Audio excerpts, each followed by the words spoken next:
हांव महाराष्ट्राचो उपमुख्यमंत्री आसा हें म्हाका खबर आसा। हांव मुख्यमंत्री म्हूण राज्याच्या कारभारात केन्नाच हस्तक्षेप करचो ना। आमचे मुख्यमंत्री हे एकनाथ शिंदेच आशिल्ल्याचे उपमुख्यमंत्री देवेंद्र फडणवीसान सांगले। महाविकास आघाडी सरकार भ्रष्ट आशिल्ल्याचो आरोप हांवें केल्लो।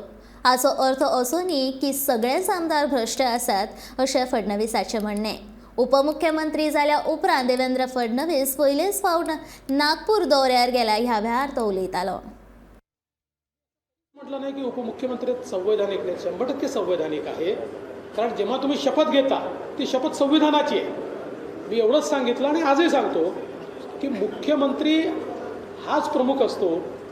उपमुख्यमंत्र्यांनी आपण पॅरलल मुख्यमंत्री असं कधी समजू नये। तो पॅरलल मुख्यमंत्री नाही आहे। आमचे प्रमुख एकनाथ शिंदेच आहेत आणि मी उपमुख्यमंत्रीच आहे, हे सत्य मला माहिती पाहिजे। संपूर्ण सरकार हे भ्रष्ट आहे अशा प्रकारचा आपण म्हणतो, पण याचा अर्थ त्यातला प्रत्येक व्यक्ती भ्रष्ट असतो असा नाही आहे। शेवटी सरकार एक सामूहिक आहे आणि जेव्हा या सामूहिक प्रक्रियेमध्ये भ्रष्टाचार दिसतो त्यावेळेस आपण सरकारवर आरोप करतो। तसे स्कॅम झाले आणि त्या स्कॅमच्या माध्यमातून आपल्याला बघायला मिळालं 2 मंत्री जेलमध्ये गेले। त्याच्यामुळे मला असं वाटतं की जे लोक आमच्यासोबत आले आहेत ते चांगलंच वागतील आणि शेवटी हे काम प्रमुखाचं असतं।